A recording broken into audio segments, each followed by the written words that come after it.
और तिरंगे में लिपट के आया, सम्मान के साथ आया, सल्यूट के साथ मुझे तिरंगा मिला, मैंने मंदिर में रखा। तो वो उसकी मेरे लिए बहुत बड़ी पूंजी है। जब तक मैं मरूंगा तब तक वो जो ट्राई कलर है वो मेरे लिए उसका गिफ्ट है। It is the ever best gift which he had given to me in that age of his short but brave and meaningful age of 25 years। ये है मेरे को छोटी उम्र में हम मेरे को छोड़ के चला गया, मेरे को छोड़ के चला गया, ये दुख है।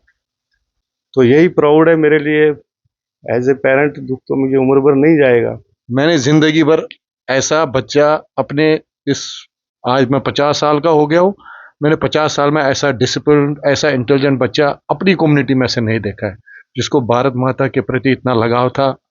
और उसकी जो मनोकामना थी, मैं बोलूँगा वो पूर्ण होगी। और उसके जो पेरेंट्स है, हम उसके माँ बाप को भी मतलब धन्यवाद करते हैं कि इन्होंने इतना उसको तरबियत दी अच्छी कि वो इस मुकाम तक पहुँच गए। उसका शौक था, लेकिन सारा क्रेडिट, इसका श्रेय इनके माता पिता को जाता है, उनके पूर्वजों को जाता है, क्योंकि ये सारी एजुकेटेड फैमिली है। तो ऐसे बेटे पे तो गर्व है हमें, लेकिन छीन लिया भगवान ने।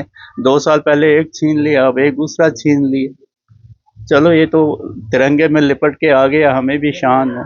चलो और क्या कह सकता हूँ मैं। कर चले हम फिदा जानो तन साथियों, अब तुम्हारे हवाले वतन साथियों। आज मैं ऑफिसर कैडेट उमंग खार जी के घर पे हूँ, जिस तिरंगे पे लिपट के हमारे ब्रेव उमंग खार जब जम्मू पहुंचे, वो तिरंगा आज भी परिवार ने देखो मंदिर में कितनी शान से रखा है। उमंग खार के पिताजी का कहना है, मेरे बेटे का मेरे लिए सबसे बड़ा तोहफा यही है जो तिरंगा वो मुझे आखिर में दे के गया।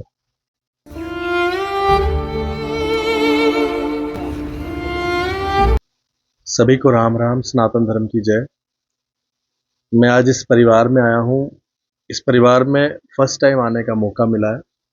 ये कश्मीरी पंडित परिवार है और इनका बेटा, मैं शब्द नहीं है मेरे पास, इतना ब्रेव जो मैंने उसके बारे में सुना, मतलब बचपन से ही ये भी सुना मैंने कि जब वो यहाँ रहता था, छोटे होते की बात है, पास में स्कूल में नेशनल एंथम होता था तो वो अपने घर पर खड़े हो जाता था। इतनी ज़्यादा मतलब उसकी डेडिकेशन थी अपनी फोर्सेस के लिए, देश के प्रति। और इंडियन आर्मी में वो उन्होंने ज्वाइन किया, ट्रेनिंग कर रहे थे चेन्नई में, और एक दुखद समाचार आता है कि उनकी वहाँ पर मृत्यु हो जाती है। कैडेट उमंग खेर और ऑफिसर कैडेट के तौर पर वो वहाँ पर ड्यूटी पे थे, अभी ट्रेनिंग कर रहे थे। और मतलब उस ब्रेव लड़के के लिए मैं सल्यूट करूँगा। मैं चाहूँगा कि इस वीडियो के माध्यम से आप भी सल्यूट करें। वैसे इस समय हम परिवार में जाते नहीं हैं, लेकिन ये समय आप लोगों को बताने की भी ज़रूरत है कि कितना ब्रेव उमंग था, और उसने हम सबको एक एक लेसन सिखा गया कि इम्पॉसिबल कुछ भी नहीं है अगर आप कुछ करना चाहो। उनके पिताजी और परिवार के लोग सब यहाँ पर हैं। अंकल, आप अपने बेटे के बारे में बताइए कि मतलब अच्छी भली वो जॉब कर रहे थे पहले, फिर आर्मी में गए, थोड़ा जय श्री राम जी। वो इन जॉब थे, फाइनेंस डिपार्टमेंट में थे, श्रीनगर अनंतनाग में पोस्टेड थे। तो लेकिन वहाँ वो मतलब उनके दिल की चाह नहीं थी कि मैं ये जॉब करूँ। बचपन से पैशन था उसको थोड़ा आर्मी का। तो एसएसबी वो देते रहे, कई बार नाकाम हुए, हिम्मत नहीं आ रही। यहाँ तक कि मैंने भी कहा छोड़ दो, कोई और चीज़ें ट्राई करो। लेकिन उन्होंने स्ट्रेट फॉरवर्ड साफ शब्दों में मुझे कह दिया कि 26 साल की एज तक मुझे पापा कुछ मत बोलो और कहीं करने के लिए, क्योंकि 26 साल मेरी एज लिमिट है, तब तक मैंने इसी के पीछे ट्राई मारनी है। और 13-14 उसने एसएसबी की है अभी तक। कई बार रिकमेंड हुआ, मेडिकल के लिए रहा, कई बार तो पहले दिन भी स्क्रीन आउट हुआ, लेकिन उसने हिम्मत नहीं आ रही। और उसका अप्रोच जो मेरे को फिर बताता था तो बड़ा नॉर्मल होता था। रिकमेंड होते हुए ओवर एक्साइटेड नहीं होता था, स्क्रीन आउट में भी वो रिजेक्टेड नहीं होता था। तो एक्स्ट्राऑर्डिनरी क्वालिटीज थी है। अल्टीमेटली गोल अचीव किया उसने। 20 तारीख को मैं उसके साथ श्रीनगर गया, वहाँ वो रिज़ाइन दे के आया प्रेजेंट जॉब से। 3 साल से वो गवर्नमेंट जॉब कर रहा था, फाइनेंस डिपार्टमेंट में असिस्टेंट कंपाइलर था। लेकिन वहाँ से हम उसके साथ गया था, रिज़ाइन करके आया और 26 को यहाँ से वो अपनी नई यात्रा के लिए हमारी शुभकामनाओं के साथ चला गया। 27 को वहाँ उसने ज्वाइन किया, तो ट्रेनिंग करने पे शुरू हो गया। तो उसका सफ़र भारत माता का सिपाही बनने के लिए जो भी सफ़र होता है उसका आगाज़ हो गया। हमने भी यहाँ प्रार्थना है कि इसका सफ़र आगे, जो भी सफ़र है, जो भी इसकी इच्छा है, सफल हो जाए। और एज ए पेरेंट मैं भी प्राउड था कि मेरा बच्चा एक अच्छी लाइन में जा रहा है। बचपन से इसको पैशन है कि देश की सेवा में जा रहा है। तो भारत माता का सपूत बनने के लिए जो भी उनको ट्रेनिंग चाहिए था, पहला स्टेप उसके लिए वो चला गया, शुभारंभ उसने किया। लेकिन अल्टीमेटली वो शूटिंग रेंज के दौरान प्रैक्टिस में उसको शायद काफ़ी ज़्यादा गर्मी और ह्यूमिडिटी की वजह से टॉलरेट नहीं कर पाया, उसको हीट स्ट्रोक हो गया फायरिंग रेंज में। 2 दिन की फायरिंग, जो मैंने वहाँ रिपोर्ट्स उनके ऑफिशियल से सुनी, 2 दिन उसने बाज़ाब्ता फायरिंग की। 100 मीटर के जो मीटर्स थे उसने क्वालिफाई किए, सच 200 मीटर्स के किए। और उन्होंने मुझे इन्फॉर्म किया कि आज इनका था और क्या रेंज था वो मैं नहीं बताया उन्होंने, और कल इवनिंग को फिर उन्होंने यहाँ करना है फायरिंग रेंज में फायरिंग वगैरह। और तीसरे दिन की फायरिंग रेंज में उनका ये थोड़ा सा वो फायरिंग रेंज के दौरान नियर अबाउट 1 बजे के करीब उनको हीट स्ट्रोक आया। तो उनका प्रोटोकॉल होता है, उसके सीनियर्स वहाँ थे, एम्बुलेंस वहाँ थी, उनसे जो इमीडिएट हुआ उन्होंने इमीडिएट इमरजेंसी में शिफ्ट करके उसको एमएच में लिया। वेंटिलेटर की ज़रूरत पड़ी, हमें इन्फॉर्म किया, हम भी पहुँचे। 1-2 बार थोड़ा उसका रिस्पॉन्स अनकॉन्शियस था क्योंकि उसको ट्रैंकुलर्स वगैरह दिए थे। लेकिन नेक्स्ट डे मॉर्निंग तो पूरा वो होश में था। मेरे से उसने खुद हैंड शेक किया, और जो हम बाप बेटे शरारतें करते तो ही try to pull my hand, मतलब पावर दिखा रहा था। कमजोरी तो थी उस वक्त उसके दिल में। तो काफ़ी बात की मेरे से उसने, काफ़ी मतलब 2-3 मिनट। मैंने पूछा कैसे हो, ठीक हो? हाँ, दर्द तो नहीं रही है। सामने ऑफिसर्स खड़े थे, उनको थम्स अप किया उसने। मैंने भी फिर उसको थोड़ा कहा कि हमें गेस्ट हाउस में बिठाया तो हमारी परेशानी मत लेना, ठीक है। फिर उसकी मदर से बात हुई। आपको पता है माँ का थोड़ा कलेजा, माँ ने बात की, माँ से भी अच्छे से बात की। अपनी सिस्टर के लिए पूछा आयुषी कहाँ है, तो हमने कहा थोड़ी उसकी सेहत ठीक नहीं है। कहता मैं जानता हूँ। माँ का दर्द का, हाथ पैर ठीक है। उसने बाजू उठाई, टांगे उठाई, माँ से हैंडशेक किया। तो माँ ने ये भी कहा कि चल ठीक हो जा तो फिर देखते। तो कहता हाँ ठीक हो जाऊंगा, इधर ही हूँ, इधर ही रहूँगा। दैट मतलब बताया कि ठीक हो के यहीं पे कंप्लीट करके आऊँगा। फिर मैंने बोला तेरा दोस्त स्मिथ भी आया, तो उसको बुलाओ। वो भी गया, उसने भी हाल चाल पूछा, कहता ठीक है। तो अल्टीमेटली ट्रीटमेंट के दौरान फिर कोलैप्स हो गया। आई थिंक 19 को शाम को 6-7 बजे। तो उसके बाद दूसरे दिन तो कार्रवाई थी, पेपर वर्क। वहाँ जाके ये भी एहसास हो गया वैसे कि वाकई इंडियन आर्मी जो है ना वो फैमिली से भी ज़्यादा है।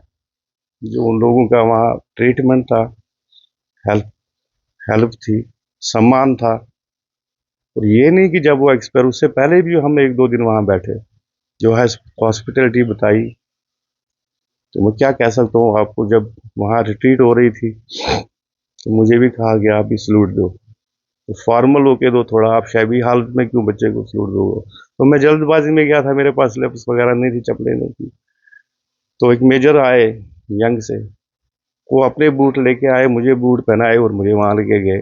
तो बोलने लगे कि आपकी मिसेज के लिए मेरे मिसेज के शूज़ 1 नंबर है, मैं ले आता हूँ, नहीं तो बाजार से। तो फिर मैंने उनका कहा रहने दो, थोड़े इमोशनल है। तो उनको भी लेके गए, सलूट दे आए हम। तो यही प्राउड है मेरे लिए एज ए पेरेंट। दुख तो मुझे उम्र भर नहीं जाएगा, लेकिन ये हौसला है, ये अंदर एक सांत्वना है कि बच्चा भारत माता की सेवा का सपूत जो बनने के लिए जो पहला कदम था, आधे से ज़्यादा उसने पूरा किया। शहीद ही है मेरे हिसाब से, क्योंकि सपूत बनने के एक प्रक्रिया में ही वो शहीद हुआ। फाइट किया उसने और तिरंगे में लिपट के आया, सम्मान के साथ आया।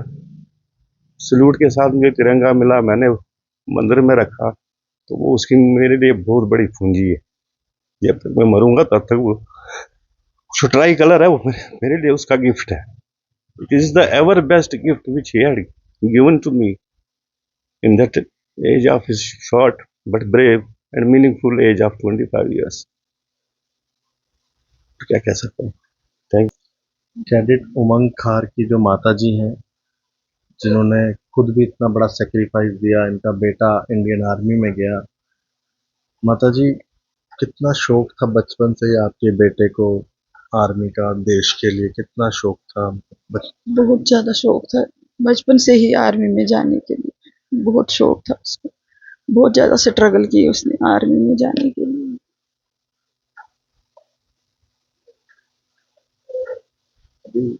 आखिरी बार आपसे बात कब हुई? आखिरी बार उधर हॉस्पिटल में हुई थी मेरी बात। हॉस्पिटल गई थी देखने उसको, पूछा मैंने क्या बात है, ठीक है? उसने बोला हाँ मैं ठीक हूँ। मैंने कहा हम आए हैं जम्मू से, ठीक हो जाएगा। अपनी बहन को ढूंढ रहा था, तो आयशी कहाँ है? मैं कहा वो जम्मू में है, उसको नहीं बताया हमने। बेटा अच्छा ठीक है, बस यही बात हुई है उसके साथ। बच्चे के लिए बहुत से सपने देखते थे, बहुत सपने देखे थे। वो बच्चा मेरा बहुत इंटेलिजेंट, बहुत इंटेलिजेंट, बहुत इंटेलिजेंट बच्चा था। गवर्नमेंट नौकरी छोड़ के आया, जॉब कश्मीर से छोड़ के आया वो इधर आर्मी में जाने के लिए।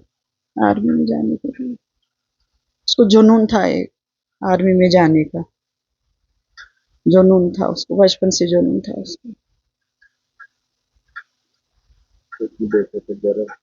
मुझे अपने बेटे के बारे में, लेकिन एक माँ हूँ, माँ क्या कर सकती, एक माँ हूँ। वहाँ पे भी बोल रहा था ठीक हो तो भी आर्मी में जाएगा। आर्मी में जाना, आर्मी में जाना। कम से कम उसने 14-15 बार उसने अटेम्प्ट किया एसएसबी। एक बार भी सिलेक्ट हुआ, कुछ आईसाइट की वजह से निकाल दिया। दूसरी बार भी हुआ कुछ परसेंटेज के हिसाब से। बड़ी कोशिश की इसने, बहुत ज़्यादा कोशिश की। फिर ये गया था उधर पांडिचेरी, वहाँ से उसने थेरेपी ली कुछ आइज़ की कि मेरी आईसाइट ठीक हो जाए, आईसाइट मेरी ठीक हो जाए। वहाँ से उसने 10-15 दिन लाए। फिर एसएसबी के पेपर देता रहा, हिम्मत नहीं हारी मेरे बेटे ने, मेरे बच्चे ने हिम्मत नहीं हारी, हिम्मत नहीं हारी। उसके बाद फिर इसमें रिकमेंड हो गया।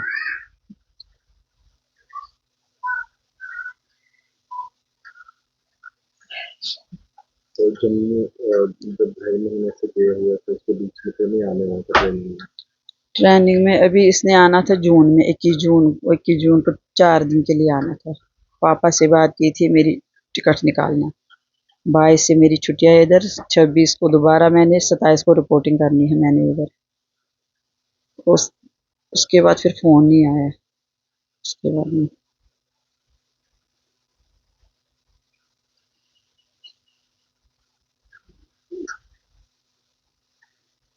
आप गर्व करते हैं अपने बेटे पे? अपने बेटे पर गर्व है मुझको। मेरा बेटा बहुत अच्छा था, बहुत अच्छा, स्वभाव भी बहुत अच्छा, अच्छा इंसान था वो, अच्छा इंसान, अच्छा इंसान, बहुत अच्छा इंसान था मेरा बच्चा। सुंदर, स्मार्ट, सब कुछ था। सब हर किसी की बात मानता था, हर किसी की, हर किसी की। किसी के आगे कोई जवाब नहीं देता, किसी के आगे कोई जवाब नहीं देता। बस ये है, मेरे को छोटी उम्र में हम मेरे को छोड़ के चला गया, मेरे को छोड़ के चला गया, ये दुख है। रंजन जी, आपने भी उसके साथ काम, मतलब आपको मिले जब वो जॉब में थे कश्मीर में? देखिए आशीष जी, क्या बताऊं, वो जब हमें कश्मीर में मिलते थे 2-3 साल ही रहे, तो हम जब भी मिलते थे शांत स्वभाव के थे। तो उनके रिलेटिव रहते थे हमारे साथ, तो काफ़ी बारी उनसे मुलाकात हुई। तो मुझे पता चल गया था कि ये बहुत ही इंटेलिजेंट है, सोर्सेज से, अपने दोस्तों से। तो हम कोशिश करते थे कि हम इसको गाइड करें कि आप सिविल सर्विसेज में जाए, आईएएस, जेकेएस। तो जब भी हम उससे बात करते थे वो बोलते थे ये कोई एग्ज़ाम नहीं है मेरे लिए, आईएएस, जेकेएस। तो मुझे तो जाना है इंडियन आर्मी में। I will try my best for to go into the Indian army, defence में जाऊंगा। तो फिर हम भी चुप ही हो जाते थे, हम कहते थे इसका जज्बा है तो हम, लेकिन वो पढ़ाई में पूरी कोशिश, चाहे 3 साल वो सरकारी नौकरी में रहे, लेकिन वो इंडियन आर्मी की जो प्रक्रिया होती है उसको फॉलो करते रहे, उनके एग्ज़ाम देते रहे, पढ़ाई बराबर, अपना डिसिप्लिन में रहना। मैंने ज़िंदगी भर ऐसा बच्चा अपने इस, आज मैं 50 साल का हो गया हूँ, मैंने 50 साल में ऐसा डिसिप्लिन, ऐसा इंटेलिजेंट बच्चा अपनी कम्युनिटी में से नहीं देखा है, जिसको भारत माता के प्रति इतना लगाव था। और उसकी जो मनोकामना थी, मैं बोलूँगा वो पूर्ण होगी। और उसके जो पेरेंट्स है, हम उसके माँ बाप को भी मतलब धन्यवाद करते हैं कि इन्होंने इतना उसको तरबियत दी अच्छी कि वो इस मुकाम तक पहुँच गए। उसका शौक था, लेकिन सारा क्रेडिट, इसका श्रेय इनके माता पिता को जाता है, उनके पूर्वजों को जाता है, क्योंकि ये सारी एजुकेटेड फैमिली है। आप अगर देखेंगे सारे पढ़े लिखे हैं, लेकिन उसमें इसने इनको तरबियत दी इन हालातों में। आफ्टर पोस्ट एक्सोडस यहाँ पे कैसे हालात है हमारे लिए, तो ये एक हमारे लिए गौरव की बात है, गर्व की बात है। और पूरे विश्व को, पूरे देश को, पूरे समुदाय को ये पता चल गया कि उमंग खार जो है ये एक डेडिकेटेड भारत माता का सपूत था, और ये तिरंगे में लिपट के आ गए। यही हमारे लिए गर्व की बात है।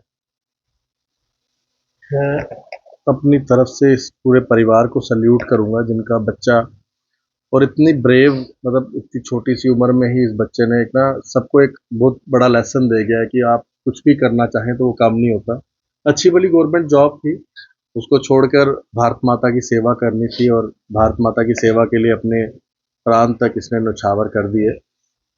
और अभी मुझे अंकल से पता चला था कि जब यहाँ पर इंडिया पाकिस्तान की टेंशन भी चल रही थी, तब भी बीच में 1 मिनट फ़ोन आया था। क्या बात हुई थी वो भी मैं इनसे जानूंगा। आपको फ़ोन आया था उस दिन? हाँ, उनको वहाँ एक्चुअली क्या होता है, ट्रेनिंग सेंटर में इनको फ़ोन अलाउड नहीं होता सर, खासकर स्मार्टफोन। तो डम फोन संडेज को देते थे इनको पेरेंट्स वगैरह से बात करने को। उनको वहाँ पर उन्होंने, जो हमारे बॉर्डर एरिया के लड़के थे, जैसे सांबा के 1-2 थे हमारे, तो इनको अलाउ किया था आप घर वालों से पूछ लो थोड़ा अपना हाल चाल कैसे हैं वो। तो उसका मुझे कॉल आया, पहला शब्द ये होता था, कैसे हो पापा? मैं कहा आई एम ऑल वेल। कहता क्या हो रहा है? मैं ब्लैक आउट हो रखा है, सबको अंदर बिठा रहे हैं, बाहर नहीं निकलना है। तो आप क्या कर रहे हो? मैं यार ऊपर शूट कर रहा हूँ, शूटिंग कर रहा हूँ यहाँ ड्रोन शोन चल रहे हैं तो शूटिंग कर रहा हूँ। कह रहा पापा करो, मगर थोड़ा पिलर विलर कोई वाल कॉर्नर पे करो प्रोटेक्शन की वजह से, और करो। और ऐसे कुछ शब्द बोले उसने कि जिस पे मैं बाद में भी काफ़ी सोचा, और उसने ये कहा कि और एंजॉय करो मेरे फोर्सेस का, आप एंजॉय करो उनका ब्रेवरी, आप एंजॉय करो कैसे कर रहे हैं मेरी फोर्सेस करके। ऐसा शब्द उसने बोला, तो इतना पॉजिटिव था वो। कहता आराम से शूट करो अपनी, मेरी फोर्सेस का आप ब्रेवरी देखो, निशाने देखो। मैं और तो ऐसी बातें करता रहता था ये बचपन से। और जब भारत माता ने उसको दिया, तो पहले सिक्किम में कहा ना आपको 13-14 बार उसने एसएसबी दिया, और रिसेंटली अब उसका एयरफोर्स में भी कमीशन मिला हुआ है उसको। अब उनकी वेरिफिकेशन 18 को आई थी, जब मैं वहाँ पर वेंटिलेटर पे थे, रिकमेंड पहले हो चुका था। चलो सर, गॉड प्रपोजेस, फिर भी गर्व भी फील करता हूँ मैं ऐसे बच्चे पे। Thank you. आप क्या लगते हैं उमंग के? अंकल लगता है। तो बचपन से ही सर ये अलग ही किस्म का बच्चा था। तो जब हमारे यहाँ एक डोगरा एकेडमी है साथ में स्कूल में, जब ये छोटा था तो ये वहाँ नेशनल एंथम होता था, ये घर में खड़ा हो जाता था। हम कहते ये क्या कर रहे हो, आप खड़े क्यों हो रहे हो? कहते हैं वो स्कूल में एंथम हो रहा है। मतलब बचपन से ही इसको मतलब सेवा करने का था कि वो मैं अपने देश की सेवा करूं, मैं अपने देश की सेवा करूं। तो बड़ा हो गया, बस सिर्फ इसी के मोटो इसका यही था, मैंने इंडियन आर्मी में जाना है, मैंने इंडियन आर्मी में जाना है। अब 2 साल पहले मेरे बेटे की डेथ हुई थी। तो हमारे में क्या होता है कि एक छोटा भाई जो होता था, यहाँ बेटा होता, वो सारे वो करता है, पूरे 1 साल हमने करना होता है जो रस्में होती है। तो हम परेशान हो गए। ये आया कहता मैं हूँ ना, मैं करूँगा, मेरे बड़े भैया है, मैं करूँगा। तो इसने 1 साल किया। जब ये कहीं बाहर जाता था ना, ये टेस्ट वेस्ट देने आर्मी के लिए, वो लोटा साथ ले जाता था और वहाँ उसको वो पानी देता था। सुबह नहा धो के जाना पड़ता है। तो मैं भी उसका बहुत ऋणी हूँ कि उसने जो साल भर किया, और अभी भी वो लोटा लेके गया सुबह जब उसका स्नान मान होता, पहले अपने भाई को पानी देता है। तो ऐसे बेटे पे तो गर्व है हमें, लेकिन छीन लिया भगवान ने। 2 साल पहले एक छीन लिया, अब एक दूसरा छीन लिया। चलो ये तो तिरंगे में लिपट के आ गया, हमें भी शान है। चलो और क्या कह सकता हूँ मैं इसके बारे में। हम सबको ना ऑफिसर कैडेट उमंग खार के ऊपर बहुत गर्व है, और मैं चाहूँगा कि आप सभी लोग गर्व करें इस बच्चे के ऊपर, इसकी ब्रेवरी के ऊपर। और हमने तो बड़ा कम वैसे सुना है कि कश्मीरी पंडित कम्युनिटी से आर्मी के अंदर लोग जाते हैं, लेकिन इस बच्चे ने एक एग्जाम्पल सेट कर दी है कि कश्मीरी पंडित समुदाय में कितना ज़्यादा जज्बा होता है एक इंडियन आर्मी के लिए, भारत माता के लिए। और ये चीज़ आने वाली जनरेशन्स तक याद रहेंगी। और मेरी तरफ से सल्यूट है, और इनके परिवार को सल्यूट है, जिन्होंने अपने बच्चे को सब कुछ होने के बावजूद, अच्छी सरकारी नौकरी होने के बावजूद, हमारे यहाँ पे एक बार नौकरी लग जाती है तो हम लोग सोचते हैं अब तो चलो नौकरी लग गई है तो पूरी उम्र के लिए कोई टेंशन वाली बात नहीं है, लेकिन फिर भी बच्चे ने कहा मैंने आर्मी में जाना है, तो परिवार ने उसको पूरा सपोर्ट किया। ये एक डेडिकेशन बच्चे के साथ साथ एक परिवार की भी है। और जिस परिवार का बच्चा आर्मी में जाता है या बेल्ट फोर्स में जाता है, तो सेक्रीफाइस पूरी फैमिली का भी होता है।